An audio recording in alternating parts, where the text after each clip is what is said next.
Stop. Don't file your taxes yet. The IRS has announced the 2026 tax filing start date, and this year is not normal. The rules are no longer working the way they used to, and that's where millions of people are about to make expensive mistakes. Filing too early or filing without knowing what changed could freeze your refund for weeks, even months, or trigger problems you never saw coming. Yes, there are new deductions that could put more money back in your pocket, but at the same time, there are quiet rule changes that can work against you if you're not prepared. And this is exactly where people get trapped every single year, right at the intersection of helpful updates and hidden pitfalls.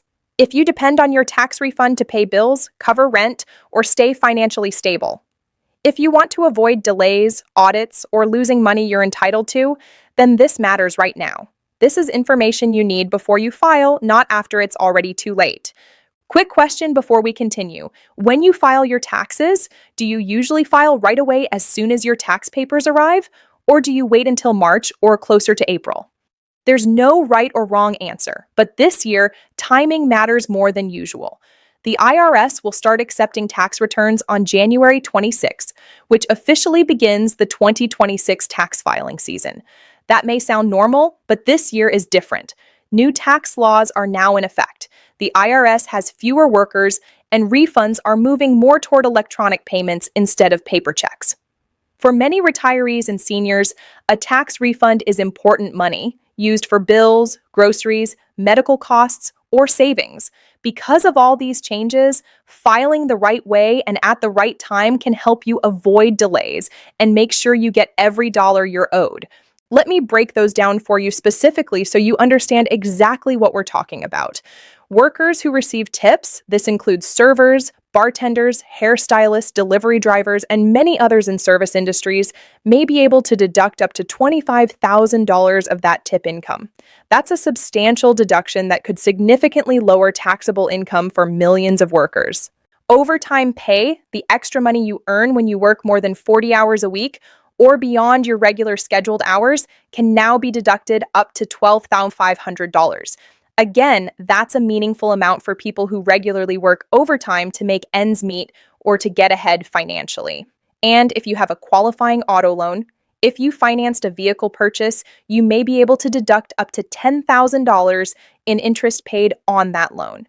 This is similar to the mortgage interest deduction, but applied to car loans, which is a new concept in the tax code. And all of that sounds great, right? More deductions mean lower taxable income, which means lower taxes owed or a bigger refund. In theory, this should be simple and helpful. But here's the catch, and this is critical. Employers didn't update their withholding tables after this law passed.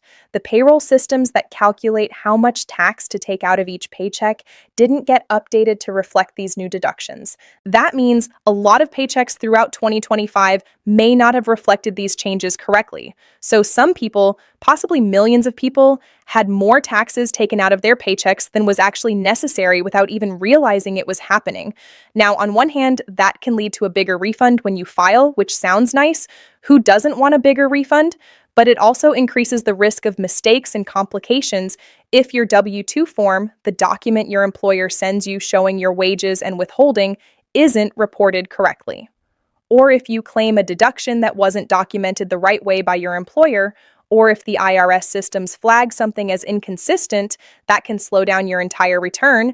And with the IRS running with significantly fewer staff members than in previous years, delays can stretch much longer than people expect. What might have taken a few weeks to resolve last year could take a month or 2 months this year. Let me walk through the other major changes so you have a complete picture of what's different this year. The standard deduction has increased significantly. For individuals filing as single, the standard deduction is now $15,150. For married couples filing jointly, it's $31,500. That's a notable jump from previous years. That increase alone could lower taxable income substantially for a lot of people, especially those who don't itemize deductions. And remember, the vast majority of taxpayers, we're talking about 85% to 90%, take the standard deduction rather than itemizing. So this change affects almost everyone. The child tax credit has also increased to $2,200 per qualifying child. That's up from $2,000 in previous years. For families with multiple children, this can make a meaningful difference in their final refund or tax bill. A family with 3 children, for example, could see an extra $600 in total child tax credits compared to last year, all else being equal. That's real money that can help with school supplies, clothing, activities, or just general household expenses. Then there's the SALT deduction, which stands for state and local tax deduction. This is the amount you can deduct for state income taxes and local property taxes. Previously, this deduction was capped at 10,000, which was limiting for people in high tax states like California, New York, New Jersey, Connecticut, and Illinois. The new law has increased that cap dramatically to $40,000, and this increase is in effect at least through 2029. Now, this change mostly affects people in higher tax states and middle to upper middle income households who itemize their deductions. If you take the standard deduction, the SALT cap doesn't affect you at all. But according to estimates from tax policy organizations, some families earning between $200,000 and $500,000 per year could save around $1,200 or more this year just from that change alone. For upper middle class households in expensive states, this is a significant benefit. The administration has said publicly that these updates are meant to provide targeted relief to working families, seniors, and middle-income earners. Acting IRS Commissioner Scott Bessent stated in a press release that the goal was to build on last year's filing season and improve outcomes for taxpayers, while also ensuring the tax system remains fair and supports economic growth. And to be fair to the IRS, they say they've been preparing for months since last fall to update their computer systems, forms, publications, and processing procedures. Significant resources have been devoted to implementing these changes. But here's where things get a little tricky, and this is where the practical reality diverges from the ideal scenario. Even if the computer systems are updated and working perfectly, the human side of the IRS has taken a serious hit this year. The agency is entering this filing season with roughly 1/4 fewer employees compared to last year. That's a 25% reduction in workforce. Units that handle return processing, customer service phone lines, correspondence, and problem resolution are all smaller, sometimes significantly smaller than they were just 12 months ago. So, what does that mean for you in practical terms? It means accuracy matters more than ever. A small mistake, something that might have been caught and resolved quickly in the past, could now result in weeks or even months of waiting while your return sits in a queue waiting for a human reviewer to look at it. One tax expert I read recently put it perfectly when he said, accuracy this year should be more like 110%, not just good enough, not close enough. It needs to be exactly right. And this is why you're hearing more tax professionals, CPAs, enrolled agents, and even IRS officials themselves say, don't rush. Filing early isn't always filing smart, especially this year. Taking your time, double checking everything, and making sure you have all your documents before you file can save you enormous headaches later. Another thing that's changing this year, and this one is actually quite big for certain groups of taxpayers, is how refunds are paid out. The IRS is actively moving away from paper checks sent through the mail. Last year, approximately 9.5 million people still received their refund by traditional paper check. That's still a significant number of people, but the IRS is making a concerted effort to phase this out. Going forward, direct deposit into a bank account is strongly encouraged and in most cases expected.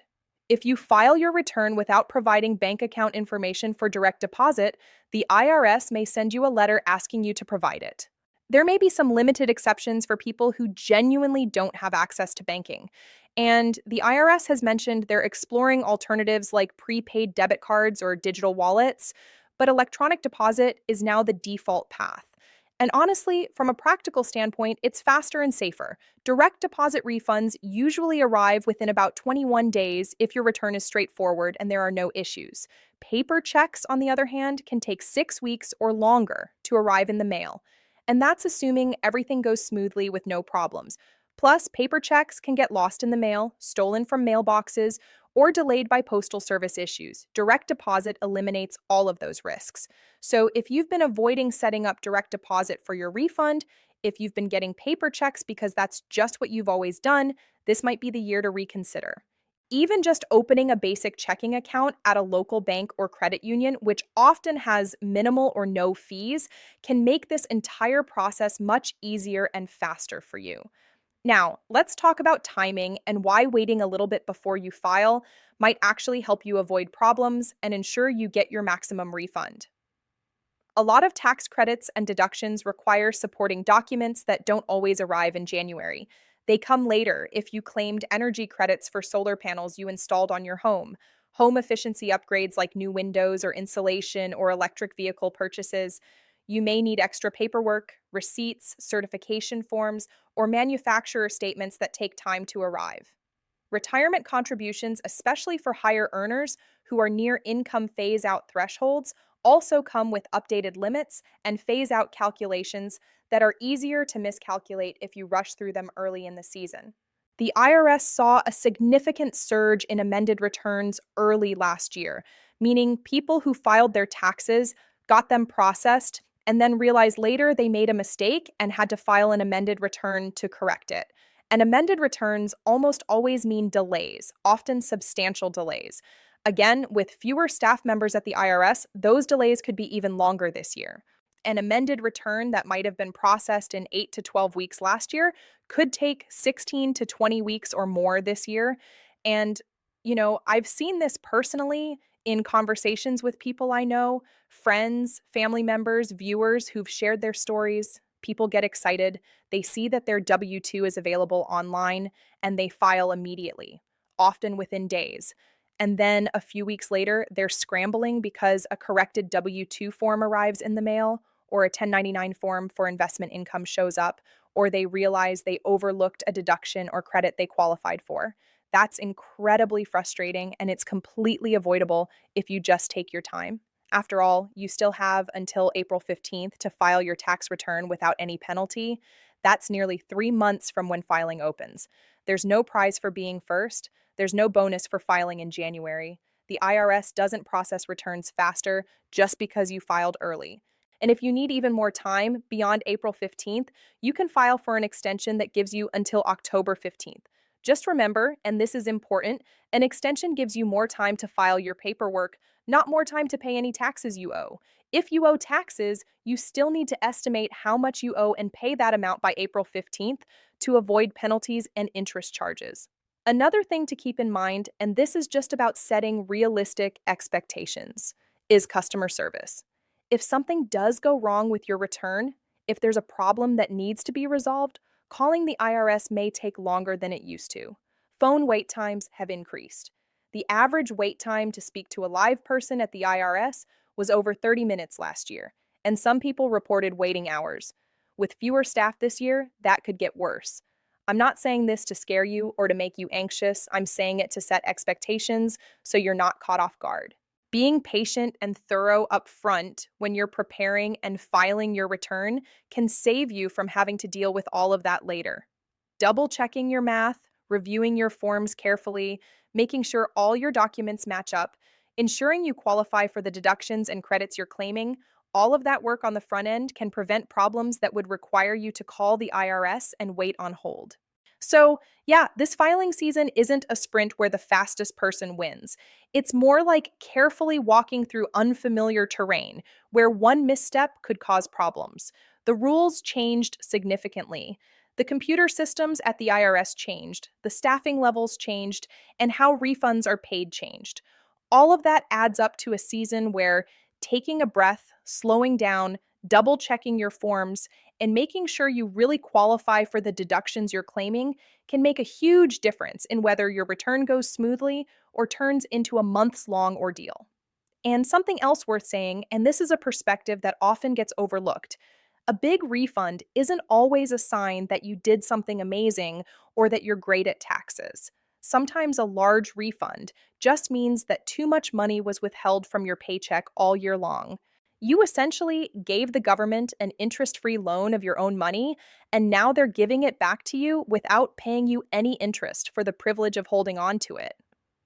Getting money back feels good psychologically. Absolutely. It feels like a windfall, but ideally, Your withholding should be close to accurate so that you're not overpaying throughout the year and then waiting months to get your own money back. You could have been using that money all year for savings, paying down debt, or covering expenses. If you consistently get large refunds every year, it might be worth adjusting your W-4 form with your employer to reduce your withholding so more money stays in your paycheck throughout the year. As we move forward through this tax season, this year may end up being something of a test for the IRS itself as an institution. Can the agency handle major policy shifts, significant changes to the tax code with 25% fewer people than they had before? Can a more digital, automated system still feel fair and accessible to taxpayers of all ages and technology comfort levels? Can they maintain accuracy and customer service standards while processing hundreds of millions of returns with reduced resources? We'll see how it plays out over the next few months. There will undoubtedly be problems, bottlenecks, and frustrated taxpayers. That's inevitable with changes this significant. But how the IRS responds, how they adapt, and how effectively they communicate with taxpayers will tell us a lot about the future of tax administration in this country. For now, though, the key takeaway is this, and I want to make sure this is crystal clear. January 26th is just the opening day. It's not a deadline, it's not a race, it's not a competition to see who can file first. Preparation, patience, and precision matter more this year than they have in a long time, possibly more than they've ever mattered in recent memory. Let me give you some practical, actionable steps you can take right now to prepare for filing season and set yourself up for success. Step 1, gather all your documents. Don't file until you have everything. That means all W-2 forms from every employer you worked for during 2025. All 1099 forms for contract work, investment income, retirement distributions, or other income sources, all receipts and documentation for deductions you plan to claim, and all forms related to credits like education expenses, energy improvements, or child care costs.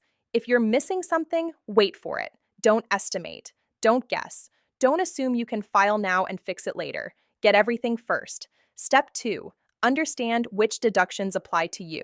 Review the new deductions we discussed. Do you earn tip income? Did you work overtime? Do you have a car loan? If so, make sure you understand how to claim these deductions correctly and what documentation you need. Don't just assume you qualify. Read the requirements carefully, or better yet, talk to a tax professional who can guide you. Step 3, set up direct deposit. If you don't already have direct deposit set up for your refund, do it now. Get your bank account routing number and account number ready. Make sure you enter them correctly on your return. This will speed up your refund significantly and eliminate the risk of lost or stolen checks. Step 4, consider using tax software or a professional. If your tax situation is even moderately complex, if you have multiple income sources, own a home, have investments, or are claiming new deductions you're not familiar with, consider using tax preparation software or hiring a qualified tax professional. The cost of software or a preparer is often worth it to avoid mistakes that could cost you far more in delayed refunds or penalties. Step 5, review before you submit.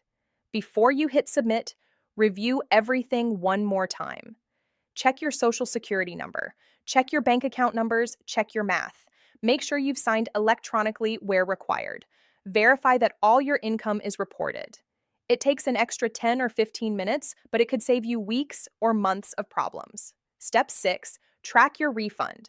After you file, use the IRS Where's My Refund tool on their website or the IRS To Go mobile app to track your refund status. You can typically check this about 24 hours after filing. If there's a problem or delay, you'll see it there first and you can take action sooner rather than waiting weeks wondering where your money is. Let's also briefly address the other side of this. What if you owe taxes instead of getting a refund? First, don't panic. Owing taxes doesn't mean you did anything wrong.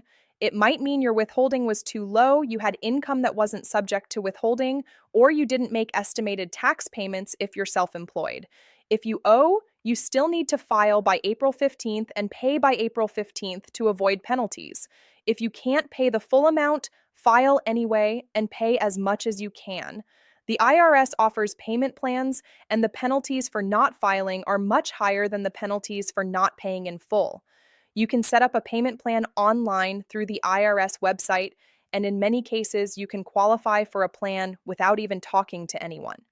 The interest and penalties will accrue on the unpaid balance, but it's manageable. Whatever you do, don't just ignore it. That only makes things worse. There are a few special situations worth mentioning that could affect your return this year. If you earned income through platforms like Uber, Lyft, DoorDash, Instacart, or similar services, make sure you receive all your 1099 forms. These companies are required to send them, but sometimes they're delayed or sent electronically and easy to miss. Also, remember that you can deduct business expenses related to this work, including mileage, phone costs, and supplies. Keep good records and claim these deductions to lower your taxable income. If you received any economic impact payments or advanced child tax credit payments in 2025, you'll need to reconcile those on your return. The IRS should have sent you letters with the amounts, but if you didn't get them or lost them, you can find the information in your IRS online account. If you received unemployment benefits at any time during 2025, that income is taxable. You should receive a 1099-G form showing how much you received. Make sure to report it on your return. If you bought, sold, traded, or earned cryptocurrency in 2025, you need to report it. The IRS has been cracking down on crypto reporting, and failing to report it can result in audits and penalties. I know tax season can feel overwhelming, especially with all these changes this year, but here's the thing: you can do this. Millions of people file their taxes successfully every year, and you can too. The key is to not rush, to stay organized, to ask for help when you need it, and to take advantage of the resources available to you. If you haven't shared your thoughts yet, I'd love to hear from you. Now, I want to hear from you. Go down to the comments and tell me how you handle tax season. Do you file early or do you wait? Do you prepare your taxes yourself or do you work with a professional? Your answers truly matter. They help guide future videos and build a community where we look out for each other. Before you file, slow down and do it the smart way. Gather all your documents, understand the new rules and deductions, set up direct deposit, and carefully double-check everything. Don't rush just because tax season started on January 26th. When you take your time and file correctly, you protect your refund, avoid delays, and reduce the risk of problems later on. If you have questions, drop them in the comments. We're here to help. Stay informed, file carefully, file accurately, and make sure you get every dollar you deserve.